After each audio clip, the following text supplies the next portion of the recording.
Hello friends, class 8 से अपना chapter start कर रहे हैं कंपेयरिंग क्वांटिटीज। आज हम इसकी एक्सरसाइज 8.3 के आपको क्वेश्चन करके दिखाएंगे। 8.3 एक्सरसाइज बेस्ड है सिंपल इंटरेस्ट, अमाउंट और कंपाउंड इंटरेस्ट पे। तो चलिए क्वेश्चंस को स्टार्ट करने से पहले इन तीनों चीजों के बारे में आपको बताता हूं कि सिंपल इंटरेस्ट कैसे निकाला जाता है, अमाउंट और कंपाउंड इंटरेस्ट, और इसमें कौन-कौन सी कंडीशन है। ठीक है, सबसे पहले सिंपल इंटरेस्ट की बात करें तो सिंपल एक डायरेक्ट फॉर्मूला है सिंपल इंटरेस्ट निकालने का। क्या? P into T into R upon 100। सो P क्या होता है? प्रिंसिपल। अब प्रिंसिपल क्या चीज है? प्रिंसिपल क्या है कि जो सम ऑफ अमाउंट आप जमा करोगे वही प्रिंसिपल होगा। T is the time period, कितने समय के लिए करोगे। R is the rate of interest, और किस परसेंट पे करोगे। ठीक है, अपॉन 100। तो ये तो सिंपल फॉर्मूला है। क्वेश्चन जब करूंगा तो और बेहतर तरीके से बताऊंगा। ठीक है, अमाउंट अब ध्यान रखिएगा, अमाउंट क्या होता है। अगर मैं सिंपल इंटरेस्ट की बात करूं तो अमाउंट होता है P प्लस SI। ठीक है, सिंपल सी बात। यहां तो सिंपल इंटरेस्ट और अमाउंट इजी से टॉपिक था। अब चलिए कंपाउंड इंटरेस्ट, उसके लिए मैं आपको डायरेक्ट फॉर्मूला नहीं बताऊंगा। कंपाउंड इंटरेस्ट निकालने से पहले आपको अमाउंट निकालना सिखाऊंगा। ठीक है, अमाउंट का फॉर्मूला होता है P 1 प्लस R अपॉन 100 की होल पावर n, और फिर मैं आपको CI का फॉर्मूला बताऊंगा A माइनस T। मतलब जब भी कंपाउंड इंटरेस्ट निकालना हो तो पहले आप क्या निकालो, पहले आप अमाउंट निकालो। ठीक है, ये सारी चीज वही है, प्रिंसिपल, रेट ऑफ इंटरेस्ट, और ये देखो n। जबकि टाइम तो t होता है, तो मैं आपको बताऊंगा कि t को n क्यों लिखा गया है, इसका रीजन है यहाँ पर। ठीक है, जैसे मान लीजिए आपने अमाउंट निकाल दिया, फिर CI कैसे निकलेगा, अमाउंट में से प्रिंसिपल माइनस कर दीजिए, आपका CI आ जाएगा। अब सबसे इंपॉर्टेंट नियम ये कि आप टाइम को यहाँ पर n क्यों डिनोट कर रहे हो। तो यहाँ पर तीन अलग अलग केस है, वो तीनों केस हमारे एक्सरसाइज के अंदर है, ध्यान से सुनते हैं। मान लीजिए केस है ईयरली का। ठीक है, बिल्कुल क्लियरली लिखा होगा ईयरली, या फिर लिखा होगा एनुअली, ये दोनों चीज एक ही है। इसमें ध्यान रखना, जो आपका टी होता है, टाइम पीरियड दिया होता है, वो डायरेक्टली एन के बराबर हो जाता है। मतलब जैसे दे रखा है 2 साल के लिए, तो समझ जाना यहाँ पर टी और एन एक है, मतलब डायरेक्ट एन बराबर आप 2 लिख सकते हो, क्योंकि फॉर्मूले में एन लिखा हुआ है ना, टी तो है नहीं। टी क्यों नहीं है, ये बस आपका अगला पार्ट है। ठीक, अब मान लीजिए यहाँ ईयरली ना होता और क्या लिखा होता, मान लीजिए लिखा होता हाफ ईयरली, तो क्या चेंज आता। तो समय देखो कैसे दिया होगा क्वेश्चन में, समय दिया होगा आपको 1.5 ईयर। ठीक है, जिसको आप टी मान रहे हो, लेकिन दिक्कत क्या है, हाफ ईयरली दिया हुआ है ना, हाफ ईयरली का मतलब 6 महीने। तो अगर मैं आपसे पूछूं कि 1.5 साल में 6 महीने कितनी बार आएंगे, तो देखो 6 महीने 6 महीने 6 महीने, भाई 6 6 6 हो गए 1.5 साल, तो यहाँ n हो गया 3। हमेशा ध्यान रखना, जब भी आपको ईयरली गिवन होगा तो जो समय आपको दिया है टाइम, 2 साल 3 साल 1 साल, वो डायरेक्टली n हो जाएगा। लेकिन अगर आपको क्वेश्चन में हाफ ईयरली वर्ड लगा के दिया हो, तो ध्यान रखना गिवन समय को आपको 6 के इंटरवल्स में तोड़ना है। जैसे मान लीजिए आपको 2 साल दिया होता, तो n कितना हो जाता, 6 महीने 6 महीने 6 महीने 6 महीने, मतलब 2 साल में 6 महीने 4 बार आएंगे, तो यहां मैं n को 4 लिख देता। 2.5 इयर्स, तो भाई 6 महीने 2.5 साल में कितनी बार आएंगे, 5 बार आएंगे, तो n 5 हो जाता। मान लो टाइम ही आपको 6 महीने दिया होता, तो 6 महीनों में 6 महीने कितनी बार आएंगे, एक ही बार आएंगे ना, तो n उस केस में 1 हो जाता। तो ध्यान रखना t और n हाफ ईयरली वाला केस, और अब जो मैं नेक्स्ट आपको क्वार्टरली बताने जा रहा हूं उसमें ही चेंज आता है। नेक्स्ट मान लीजिए आपको दिया हुआ है क्वार्टरली। अब क्वार्टरली भी क्या चेंज आता है, क्वार्टरली का मतलब होता है 3 महीने। हमेशा ध्यान रखना, एक साल में 4 क्वार्टर होते हैं, 3 महीने के। ठीक है, तो एक साल में 4 क्वार्टर 3 महीने के। अब मान लो आपको टाइम कितना दिया हुआ है, मान लीजिए आपको टाइम दिया हुआ है 9 मंथ्स, तो ये 9 मंथ्स तो टी है, लेकिन क्योंकि हमें क्वार्टरली दिया है तो चेंज करना है। मतलब 9 महीनों में 3 महीने कितनी बार आएंगे, मैंने बोला था ना क्वार्टर में 3 महीने दिए जाते हैं। जैसे हाफ ईयरली में 6 महीने का स्लॉट होता है, ऐसी क्वार्टरली में 3 महीने का स्लॉट होता है।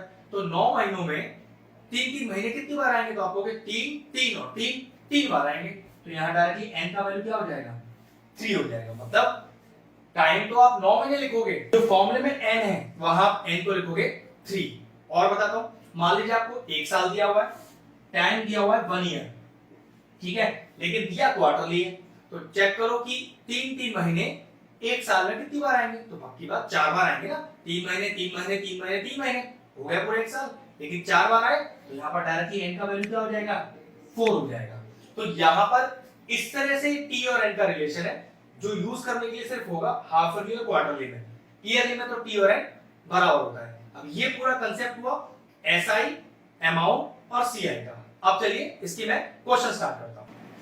चलिए एक्सरसाइज 8.3 का क्वेश्चन नंबर 8 करते हैं। आप अपनी बुक से पढ़े, मैं अपनी बुक से पढ़ता हूं। Find the amount and the CI। Okay, amount निकालना है अपने को, ठीक है, और अपने को CI भी निकालना है। दोनों चीजें फाइंड आउट करनी है इस बार। ऑन रुपीज 10,000, तो ये ऑन रुपीज 10,000 क्या है आपके लिए? ये आपके लिए हो गया प्रिंसिपल। तो ये लीजिए 10,000 आपका प्रिंसिपल हो गया। फिर क्या कह रहा है आगे? फॉर 1.5 ईयर, टाइम दे दिया आपको 1/2 इयर्स, ठीक है। आगे देखिए क्या कह रहा है?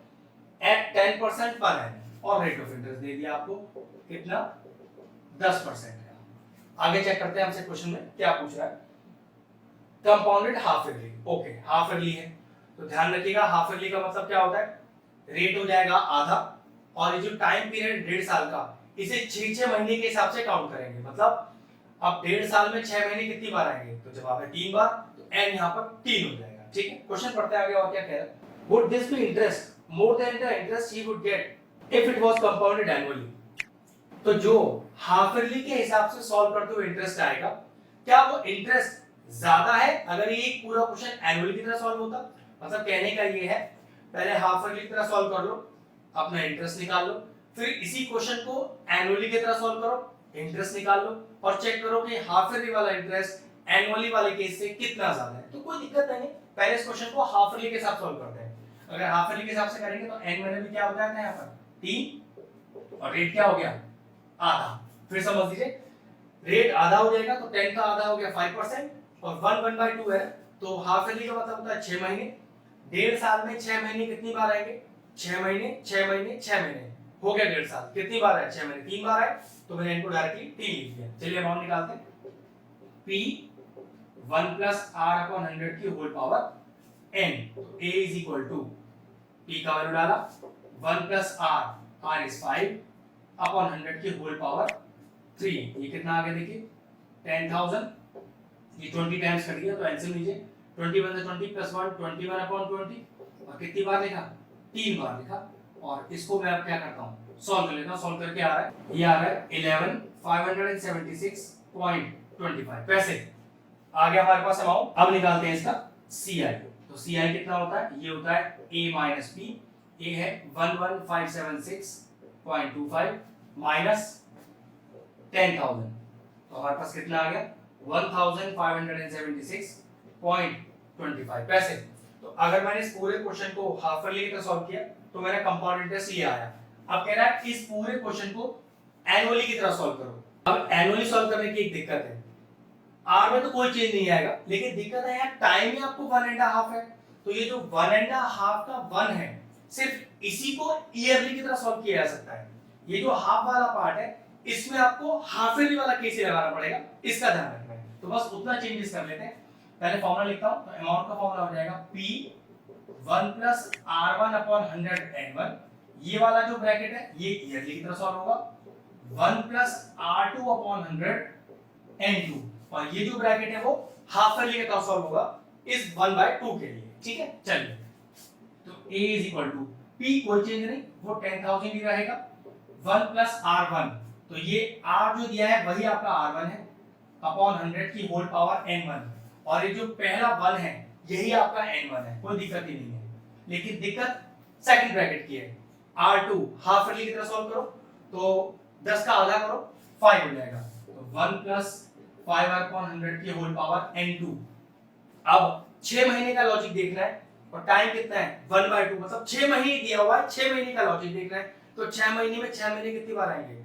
एक बार आएगा, तो यहाँ N2 भी कितना हो गया 1। बस अब सॉल्व करना है इसे, तो 10,000 ये चला गया, तो ये आ गया आपका एलसीएम लेके 11/10, फिर ये गया 20 टाइम्स, एलसीएम ले लीजिए 21/20, सॉल्व कर लेते हैं। तो ये सॉल्व करके आ रहा है 11,550 अमाउंट आ गया। CI निकालते हैं, तो CI है मेरा ए माइनस बी मतलब अमाउंट माइनस प्रिंसिपल, तो 11,550 माइनस का 10,000 तो ये हो गया आपका 1,550।